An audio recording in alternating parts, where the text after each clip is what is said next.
buenos días a todos y bienvenidos a esta recta final de la 11ª Feria del Libro de Tomares, que bueno, todo lo bueno llega a su fin, lamentablemente, y la feria no es una excepción.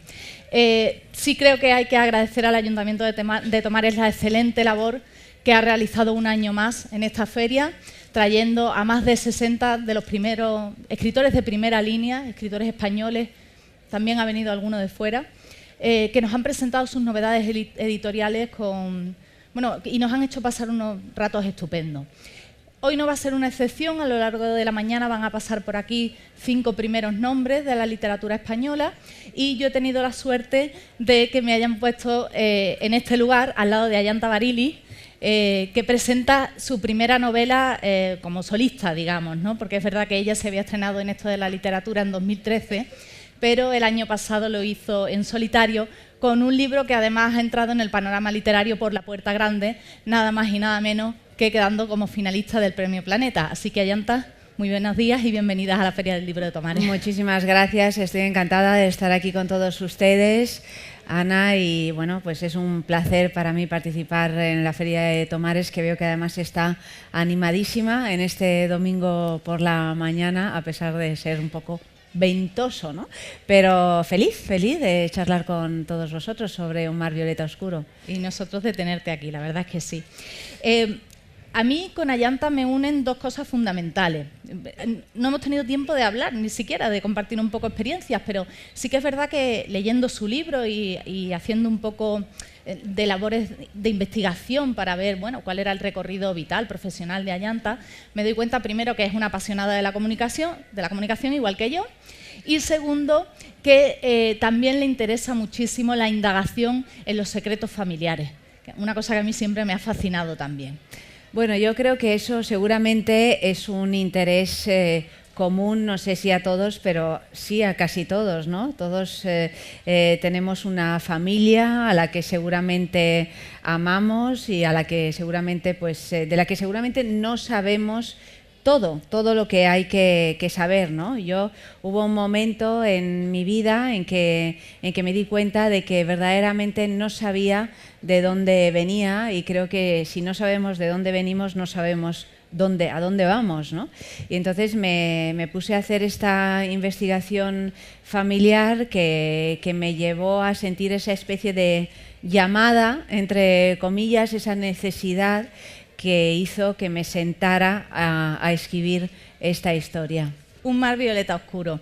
Un mar violeta oscuro, para quienes todavía no hayan tenido la ocasión de leerlo, es una historia familiar con ciertas licencias literarias, de las que hablaremos más adelante, pero centrada en las mujeres de la familia de Ayanta, concretamente en 4, una de ellas es la propia Ayanta, y las otras son su bisabuela, su abuela y su madre. 3 mujeres, estas últimas, que están unidas por un factor común, que es el amor desgraciado, ¿no? Todas coinciden en que tienen historias de amor que acaban de una manera trágica, que no es correspondido, que les decepciona y que además las enfrenta con un problema social, ¿no? Todas se ven obligadas a intentar amoldar su manera de ser, su manera de sentir a una sociedad que no las entiende y que las oprime. Es así, ¿verdad, Ayanta? Bueno, esta es desde luego una parte importante de la historia que cuento en este recorrido que empieza pues hacia 1860 y acaba en la actualidad, ¿no? En efecto, yo creo que si miramos hacia atrás, pues la historia de las mujeres, de nuestras mujeres, de todas las mujeres que nos han rodeado, es una historia complicada y en ocasiones dramática, ¿no? Por situaciones sociales, ideológicas, también religiosas, hay muchos factores, ¿no? Pero en realidad, más allá de los problemas sentimentales, esta no es una novela que se centra en el amor, no tiene nada rosa, ¿no? Sino más bien violeta oscuro, o sea, hay un mar bravo, ¿no? Que es el que revuelve todas estas historias. Esto nace por algo que me sucedió a mí de pequeña, y es que cuando yo tenía 9 años murió mi madre, Y entonces esto fue un suceso en mi vida que, bueno, como podréis imaginar, me marcó profundamente, y yo pasé algunos años esperando a que volviera, porque para un niño es incomprensible la muerte, y menos aún la desaparición de alguien tan importante como es una madre, ¿no? Entonces, cuando vi que no volvía, o sea, que en efecto había desaparecido, y esto tardé tiempo en entenderlo, pues me di cuenta de que la iba a olvidar, de que era tan pequeña que mi memoria, si tenía la fortuna de tener una vida larga, no iba a aguantar mucho tiempo. Y entonces me puse a escribir un diario, que no era un diario de mi día a día, no era un diario al uso, sino era un diario del pasado. Es decir, intenté fijar en el papel todo lo que había sido mi vida con ella, incluso con dibujos, dibujando la que había sido mi casa con ella y que había perdido junto a su muerte porque me trasladaron de lugar, cómo eran los cuadros, de qué color eran las colchas de la cama, es decir, fijar la memoria, no perder esa memoria, ¿no? Y ese fue en realidad el comienzo, digamos la génesis de esta historia, cuya vocación básicamente es la de detener el tiempo, la de luchar contra el olvido de nuestra propia historia, de la historia íntima y familiar, ¿no? Que finalmente, si os fijáis, en una o dos generaciones la olvidamos, ¿no? O sea, probablemente nuestros hijos o muchos de ellos no saben cómo se llamaban nuestros bisabuelos. Es posible que se dé eso, ¿no? Y son bisabuelos, o sea, ni siquiera nos hemos tenido que ir a 2 siglos atrás, ¿no? Y entonces, bueno, pues a mí realmente en la pérdida de una muerte tan importante, dije, bueno, ¿de qué manera puedo, por un lado, parar el tiempo, no perder la memoria y hacer que esa memoria esté viva? Es decir, que cada vez que abras las páginas de este libro, esta historia reviva, ¿no? Es como una especie de conjuro mágico que a mí me ha servido para tomarme eso que muchas veces decimos cuando alguien desaparece, alguien a quien queremos, que decimos, ay, me gustaría solo tomarme un café con esa persona, pasar un ratito con esa persona y poder tener una pequeña charleta con ella, ¿no? Bueno, pues para mí este libro, me he tomado 300 cafés con mi madre y con mi abuela y con mi bisabuela, y ha sido una manera pues de otorgarles vida, ¿no? Es como una cajita, la abres y viven, ¿no? Esto es fantástico, ¿no? Es que no se me ocurre un conjuro mejor para mantenernos vivos. Lo que sí es verdad, yo no sé si era tu objetivo o no, pero sí que para mí, desde luego, la lectura de este libro ha sido una experiencia espiritual. Sí, bueno, es lo que estoy contando, indudablemente, ¿no? Es espiritual porque es llamar a los fantasmas, ¿no? A los fantasmas buenos y a los malos, porque aquí hay personajes también que son absolutamente malignos, ¿no? Fijaros que uno de los personajes protagonistas se llama Belcebú, es decir, es realmente un demonio, es un señor malísimo, malísimo, y que además existió en la realidad. Y cuando yo hice todo este trabajo de investigación familiar, pues le descubrí, era mi bisabuelo, y se llamaba Belcebú. No os digo más, porque así os dejo ahí con las ganillas de leer el libro, ¿verdad? Sí, que además merece la pena, ¿eh? Porque nos traslada a muchos escenarios. Y hay uno especialmente impactante, ¿no? Que es tu visita a un centro psiquiátrico donde descubres que había estado internada precisamente tu bisabuela a causa de este señor tan simpático. Sí, yo tengo una especie de revelación en un momento dado, que es la noche en que muere mi abuela, que era una mujer a la que yo quería muchísimo, y cuando voy a las 3, las 4 de la mañana, completamente sonada por esta circunstancia, tan triste, pues voy a la funeraria a rellenar esos papeles tremendos, larguísimos, que te hacen rellenar cuando fallece alguien, y había un apartado que decía nombre del padre de la finada, es decir, de mi bisabuelo, ¿no? Y yo, así con mucho aplomo, le dije al señor de la funeraria, Belcebú.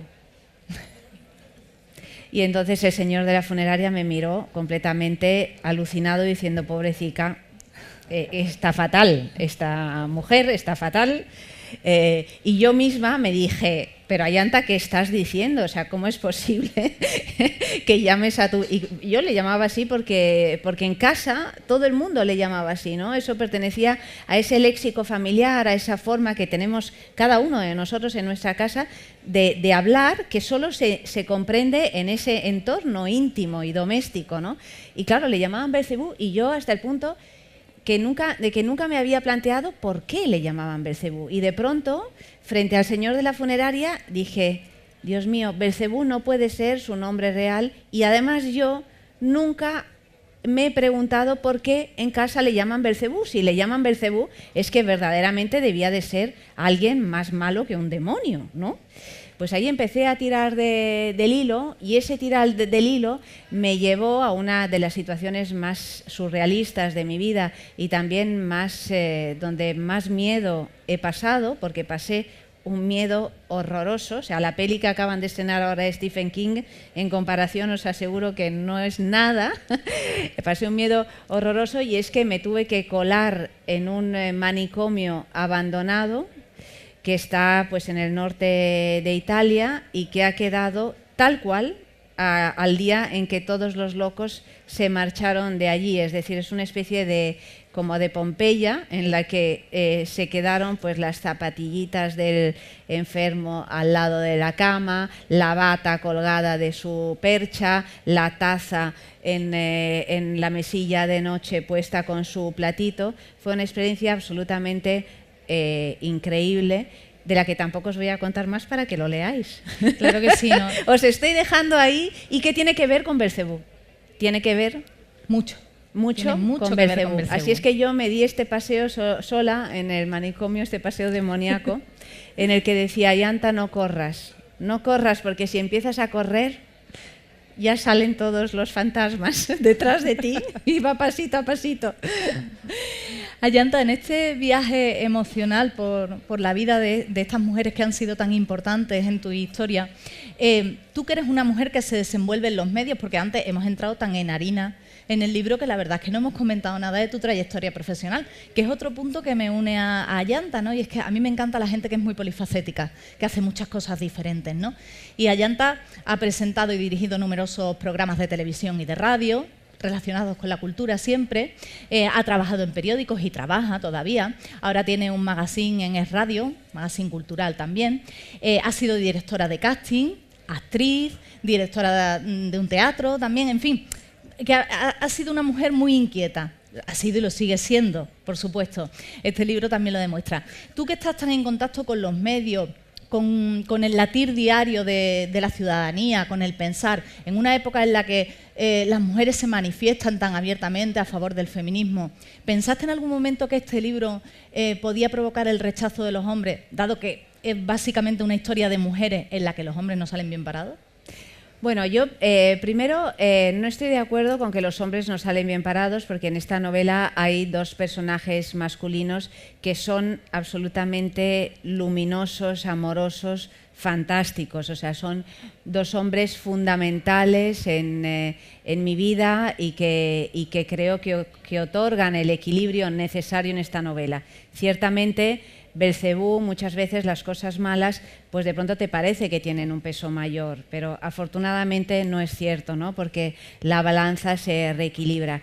En cuanto al tema de las mujeres, de escribir historias sobre mujeres o de mujeres que escriben sobre mujeres y tal, la verdad es que me parece una mediocridad pensarlo así.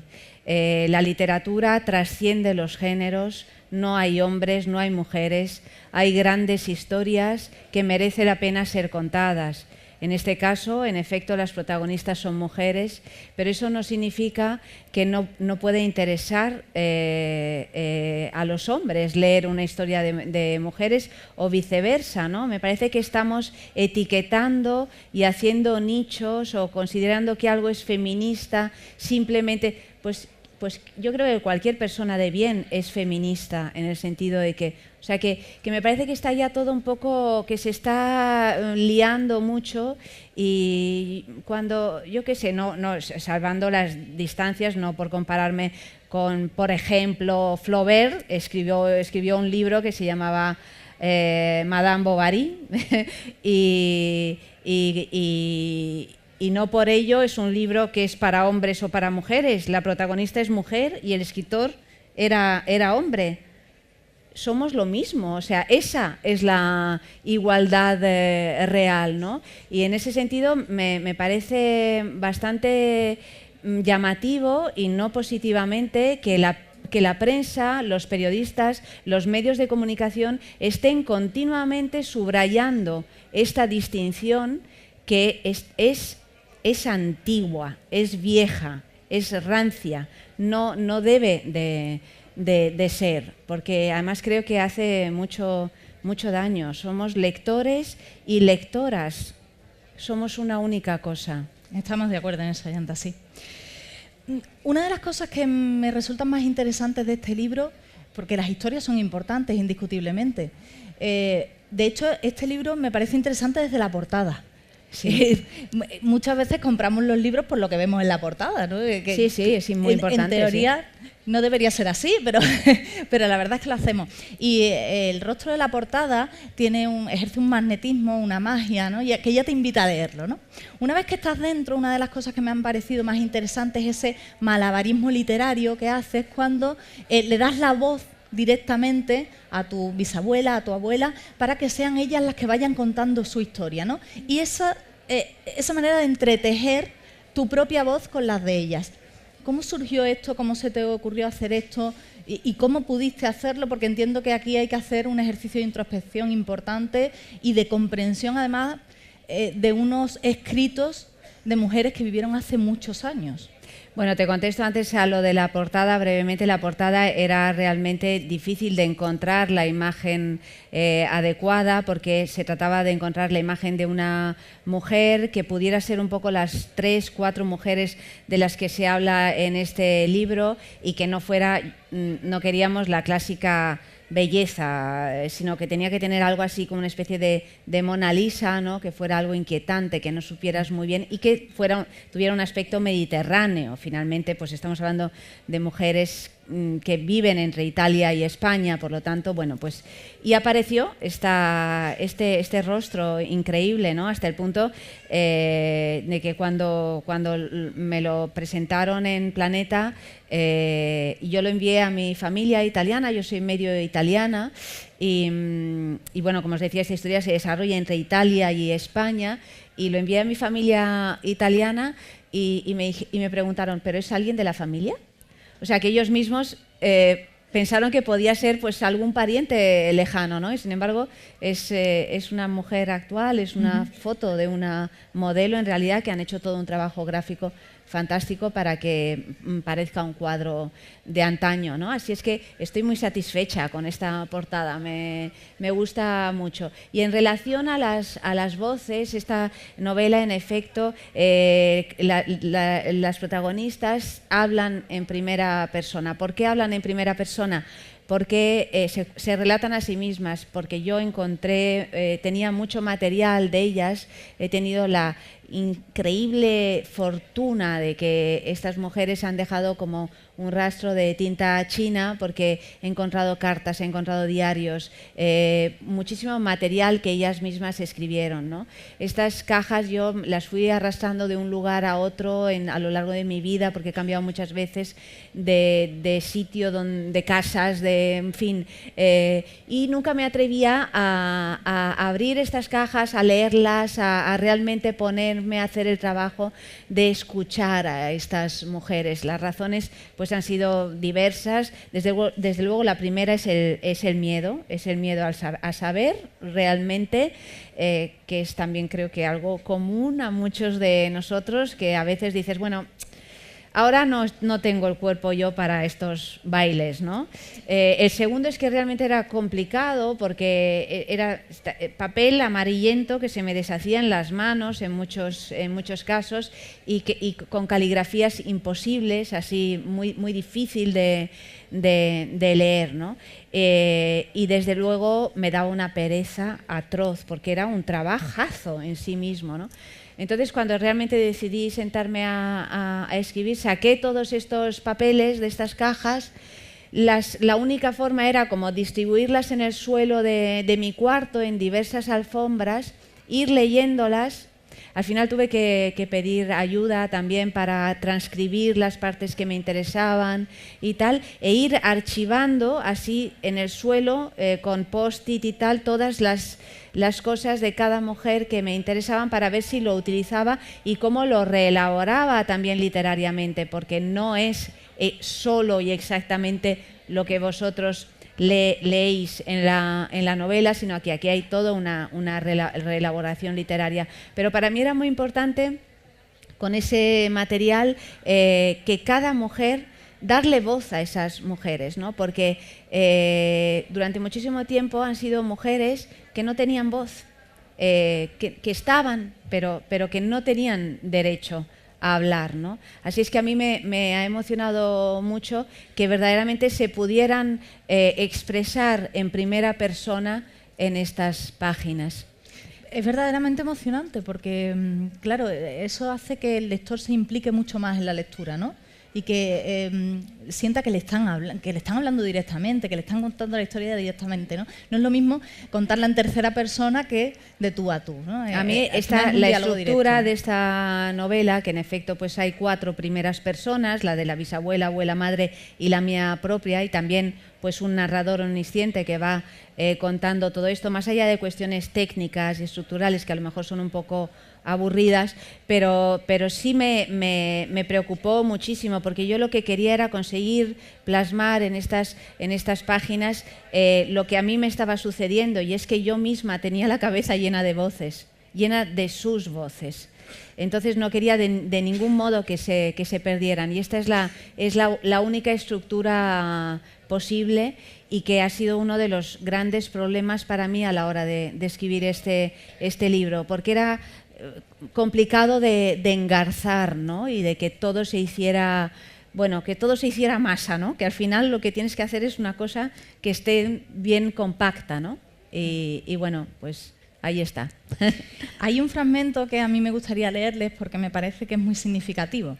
Dice: el amor es una muesca en el corazón, un dolor incurable en el alma, aunque te hayan hecho feliz, o precisamente por ello. Los niños que se han hecho mayores, los padres que se han hecho viejos o que han muerto, los seres queridos que ya no son lo que eran. Todos ellos acarician por la noche mi espalda desnuda, tañen las campanas, interrumpen mi sueño, me obligan a levantarme medio sonámbula para escribir y retratarlos desde aquella instantánea que quedó impresa en el fogonazo de la memoria. Ese es mi álbum de fotografías. Creo que describe muy bien lo que ha debido de ser ese proceso creativo para ti, ¿no, Ayanta? Sí, es que a menudo con honestidad os lo digo, ¿no? Me dicen que doy mucha serenidad. Me lo dicen, es que te escucho hablar y me das mucha serenidad, ¿no? Y yo no me siento serena en absoluto. Esta es la verdad, ¿no? O sea, es cierto que, pues yo qué sé, mis hijos, mis amigos, mi gente, o incluso en la radio, me dicen esto, y yo, sin embargo, estoy todo el rato en una especie de terremoto interior en el que hay muchas cosas que me duelen, que me llenan los ojos de lágrimas, ¿no? Y yo me paso la vida en esta especie de estado, en esta turbulencia, ¿no? Interior, que siempre escondo con otro aspecto, que indudablemente es también cierto. O sea, creo que se conjuga esta manera de abordar la vida, pues sí, pues tranquilamente, serenamente, pero al mismo tiempo tengo un dolor interior, ¿no? Que que es el paso del tiempo. O sea, a mí eso me duele. Veo a mis hijos que están fantásticos y que son unos jóvenes guapísimos y llenos de energía, y al mismo tiempo miro atrás y me los imagino niños y me duele aunque todo esté bien, es decir, me duele la vida, y eso tiene que ver con esa muesca en el corazón, ¿no? Ese amor tan grande que podemos sentir hacia el otro, o incluso hacia los paisajes que nos han acompañado, hacia los lugares, ¿no? Es como una especie de melancolía absurda que me araña. Ayanta, ¿y si yo te menciono al Cascanueces?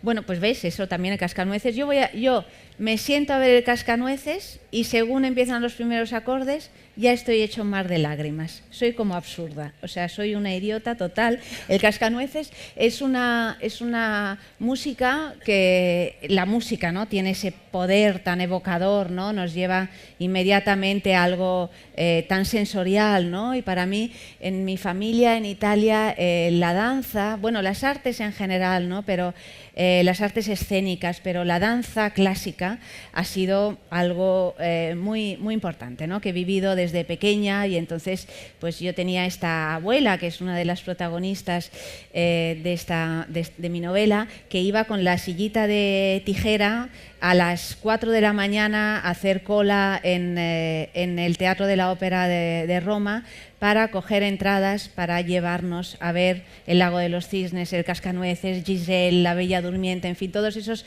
ballets clásicos que finalmente pues son como grandes fábulas, son cuentos para niños llevados a escena, ¿no?, con esa magia que tiene, ¿no?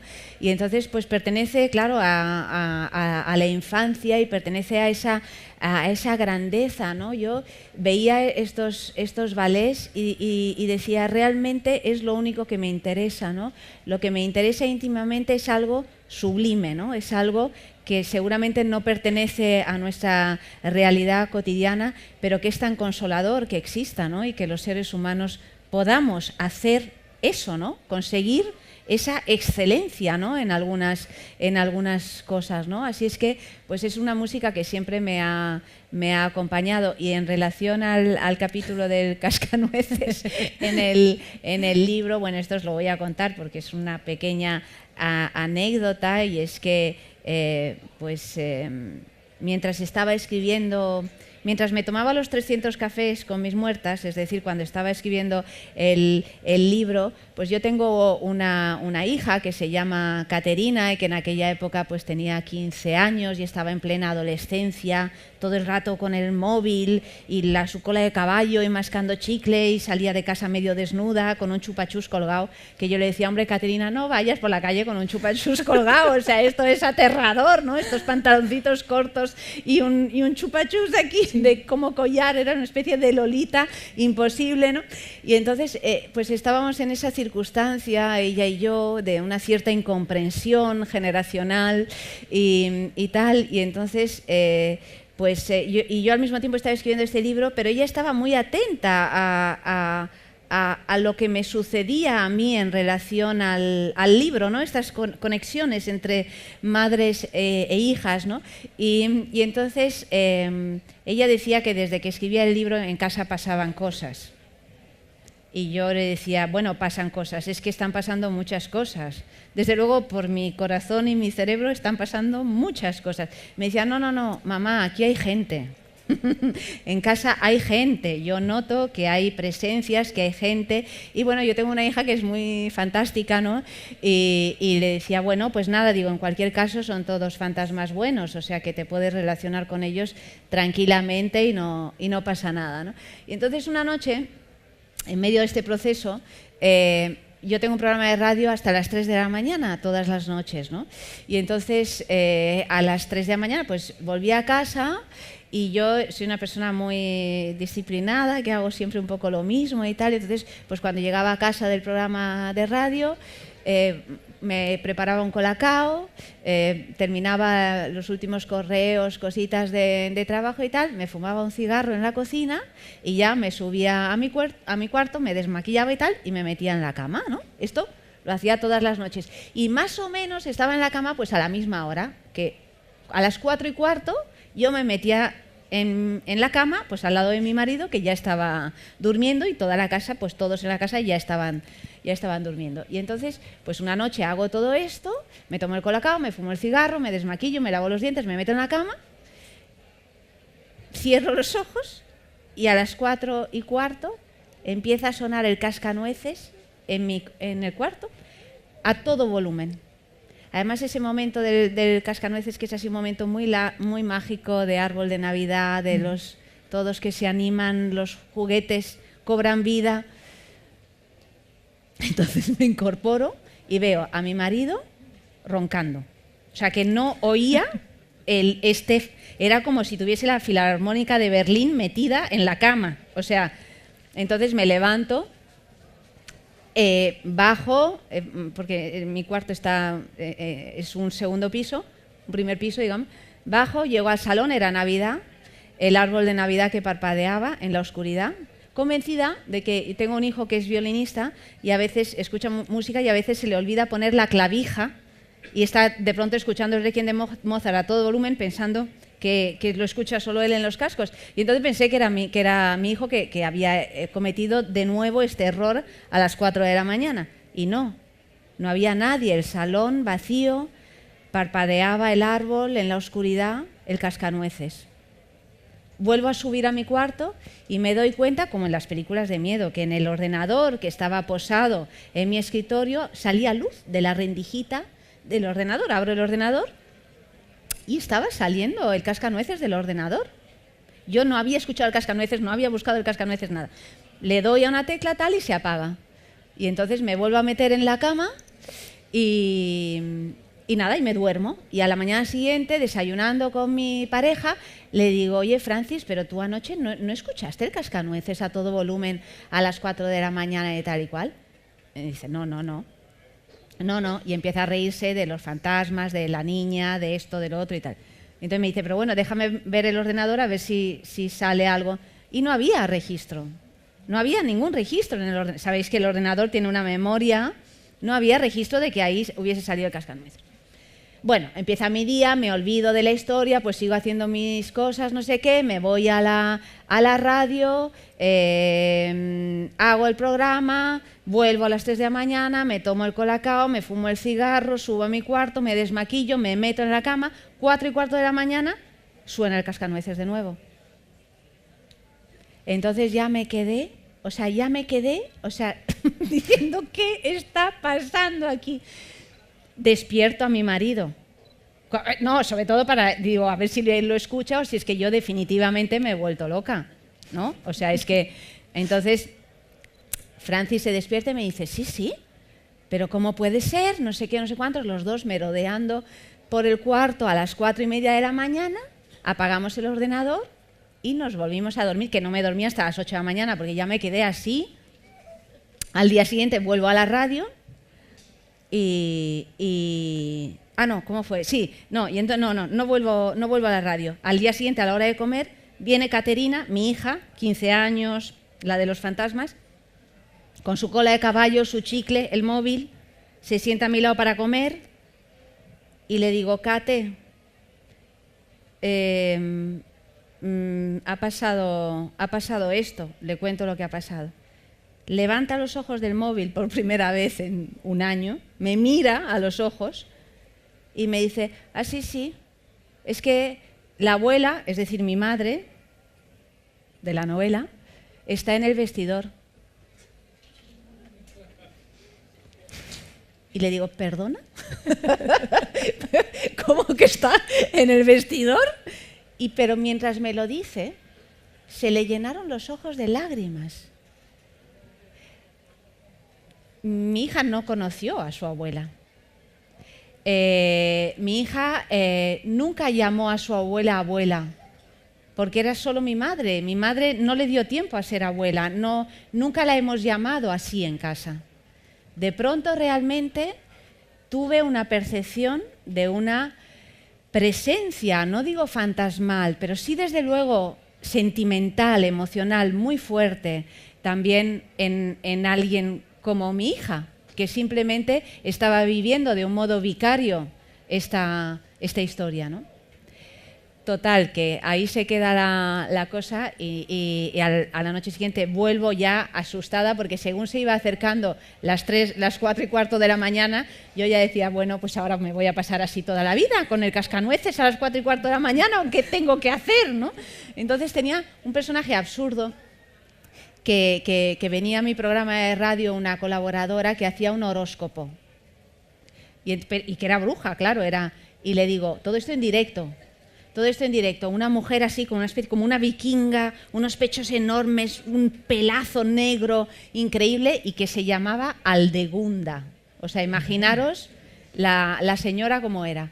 Y entonces yo estaba en directo, es decir, todo el mundo estaba escuchando esto y como no hacía más que pensar en el cascanueces, en el vestidor, en mi hija, en mi madre, en todo y en que faltaba poco para las 4:15 de la mañana, entonces le digo al de Aldegunda, mira, me está pasando esto, ¿qué tengo que hacer? Aldegunda, sin saber nada, me dice, ella era muy así, como muy... Me dice, nada, tú no te preocupes. Esto es tu madre que te está diciendo, pero yo no le había, o sea, Aldegunda no sabía ni siquiera que estaba escribiendo el libro, nada, yo no le había contado nada, era una colaboradora que venía y se iba, de nada, tú no te preocupes, esto es tu madre que desde arriba te está diciendo que está todo bien, que sigas. Y no te preocupes porque esta noche cuando vuelvas a casa ya no va a sonar más. En efecto, vuelvo a casa, me tomo mi colacao, me fumo el cigarrillo, me desmaquillo, me meto en la cama ya así, como mirando el reloj, y no volvió a sonar el cascanueces. Esperando el concierto, pero no. Esperando el concierto, pero es curioso porque realmente yo en ese momento estaba escribiendo la última parte del libro, que para mí es la más dura, porque es la que se refiere directamente a mi madre, y pensaba todo el rato, ¿le habría gustado esto a ella? O sea, que realmente yo cuente su historia de esta manera tan, bueno, pues a tumba abierta, ¿no? Nunca mejor dicho. Tenía ese problema ético, ¿no? Y de pronto, pues bueno, son estas cosas, estas sincronías, estas casualidades o causalidades, que de pronto hay una anécdota que no sé muy bien dónde encuadrarla en este sistema de realidades en el que nos movemos, pero que de pronto cobra una importancia y es como una bendición que me hizo continuar sin tanto problema en la cabeza, ¿no? Ahí está la espiritualidad a la que hacíamos referencia al principio, ¿no? Sí, ahí está. En este caso trascendiendo a la literatura incluso. Es que está, ¿no? En todos nosotros, independientemente de cuáles sean nuestras creencias y religiosas, que las tengamos, que no las tengamos, pero bueno, es que somos espíritu también, ¿no? Absolutamente. ¿Cómo no? Yo no sé, creo que todavía nos quedan unos minutitos. Si a alguno de ustedes le gustaría hacerle alguna preguntita a Yanta, sería muy interesante, yo creo. Ahí tenemos una señora. ¿Los compañeros le pueden acercar el micro, por favor? Qué maravilla, una señora así del tirón. Esto pasa solo en Tomares, ¿eh? Porque generalmente hay tanta timidez. Aquí delante. A ver, ahora te llega el micro. Hola. Hola. No he leído tu libro, creo que lo leeré después de esto, y entonces, lo primero, darte las gracias por la presentación, y yo creo que tu madre estará encantada, porque yo creo que la estás honrando, ¿no? Y la pregunta que te quería hacer era que si has hecho algún tipo de trabajo para reconciliarte con la parte oscura de tu familia, porque ya que venimos de ahí también llevamos algo de ellos, ¿no? Desde luego, o sea, yo creo que estos caminos son absolutamente sanadores, ¿no? Y son necesarios. Los secretos son una porquería. Los secretos lo único que hacen es remover cuestiones tóxicas, ¿no? Y eso lo sabemos todos, ¿no? Y a menudo estamos llenos de secretos, o si no de grandes secretos, de cosas no dichas, ¿no? De situaciones fallidas en las que verdaderamente no hemos tenido la conversación que deberíamos haber tenido, ¿no? Así es que, en este sentido, el recorrido de este libro y el mío personal es hacia una luz muy clara y muy hermosa, ¿no? Y yo creo que además siempre estamos a tiempo de reconciliarnos con todos y con nosotros mismos, ¿no? Y eso es un ejercicio que desde luego a mí me va muy bien, ¿no? Y me da alegría y fuerza y vitalidad, ¿no? Y es un poco lo que cuento aquí en este mar violeta. Gracias. ¿Alguna otra pregunta? ¿Ninguna? Ala, después de haber dicho que en Tomares erais unos echados para adelante, ¿no me preguntáis nada más? Nada más. Nada de nada. ¿Ni siquiera queréis saber por qué se llama un mar violeta oscuro? ¿Queréis o no? Sí. Pues mira, se llama un mar violeta, tiene que ver con Belcebú. Es que Belcebú mola, ¿no? O sea, ahora que ya le hemos convertido en personaje, ya me gusta. Antes no me gustaba nada, ¿eh? Mi abuela, Ángela, era una mentirosa compulsiva. Pero no os podéis imaginar hasta qué grado llegaban sus mentiras. De hecho,